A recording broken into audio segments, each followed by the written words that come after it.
Today is October 18th. It is the 12th day of the war between Israel and Hamas. Let's take a look at some headlines in the Hebrew Israeli newspapers.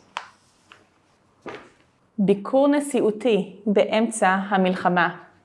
And we see a picture of Joe Biden, President Joe Biden. It says, a presidential visit in the middle of the war. And it reads here, President Biden will stay here for a few hours before he continues to Jordan. And Biden is quoted, I am coming here to stand in solidarity in front of this horrific terror attack of Hamas and to discuss the next crucial steps. So we pray God leads them in these crucial decisions as they meet together in the cabinet. They're meeting together in a security cabinet with the top Israeli leaders, military leaders, and government leaders. Let's move on to the next headline. Down here. Mishpacha achat, one family. Chamisha aronot, 5 coffins. So one family, 5 coffins. And yes, this is a whole family that was found murdered in bed with multiple gunshots by Hamas terrorists. They were found all hugged together as a family.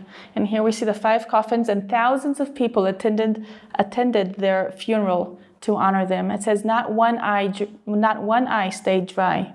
The next headline, the top purpose or the top goal of Hamas attack is to break down the Israeli society. And there is more about that on page 6. Let's open there.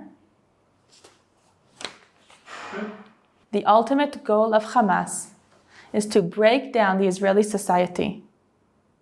לפרק את החברה הישראלית.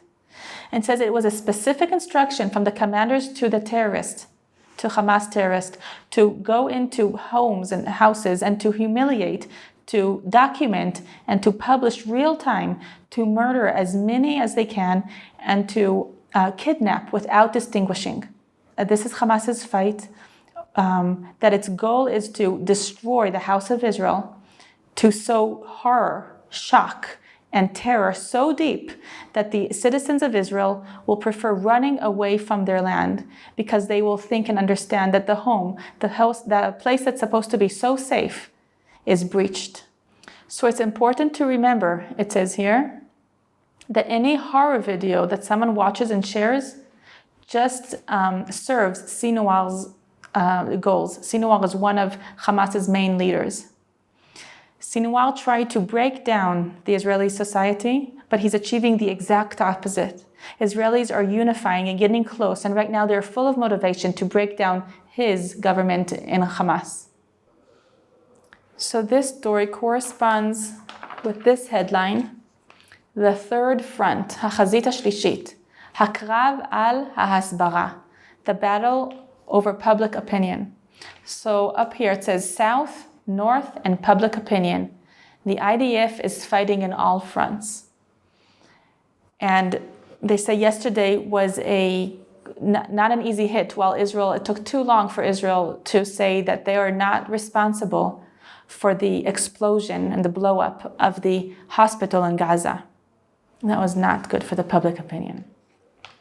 The IDF says the jihad is responsible for bombing the hospital in Gaza. So while Hamas was claiming that hundreds were killed in the bombing of the hospital in Gaza, and it was blaming Israel for that, and the whole world was condemning Israel, but the IDF pushed back those claims and said that it was a misfired missile, and it was a jihad Islamic missile that fell short of its target in Israel. Here's a picture of the bombing of the hospital in Gaza. Let's turn the page. Once again, we see many more faces of those who were murdered. And usually in a terror attack, the newspaper will show all of the faces at once. But since there are 1,400 murdered, there aren't enough pages to show all of them. And they'll be showing them gradually every day, more and more faces. Sadly, this will be going on for the next days or weeks.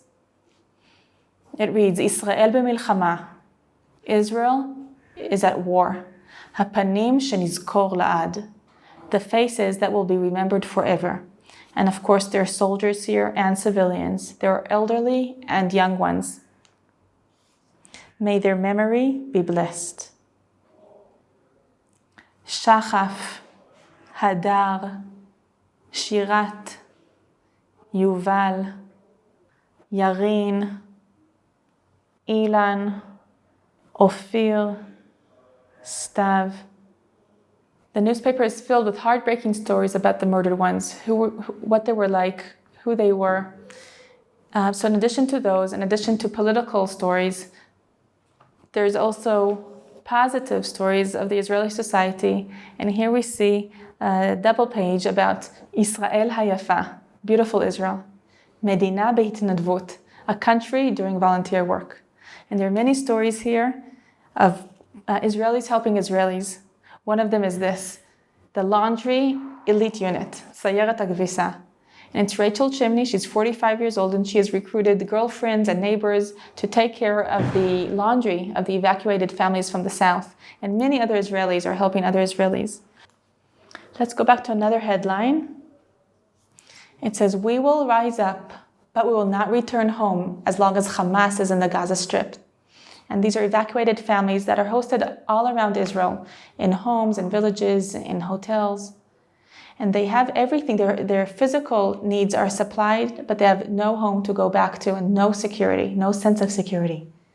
Around Israel, the communities of the villages, of the evacuated families in the villages around the Gaza Strip are hosted in hotels and in guest rooms. And with the help of professionals and volunteers, they're getting their needs met. But they say we have nothing, we have everything, but we have nothing. Nothing will go back to what was. So there's a lot of emotional pain and emotional trauma as they lost loved ones. In addition to that, some are still unidentified and missing. And of course, there are the severely injured in the hospitals. This is a summary of some of the main headlines in the Hebrew newspapers on the 12th day of the war. This is Rotem Magen for All Israel News.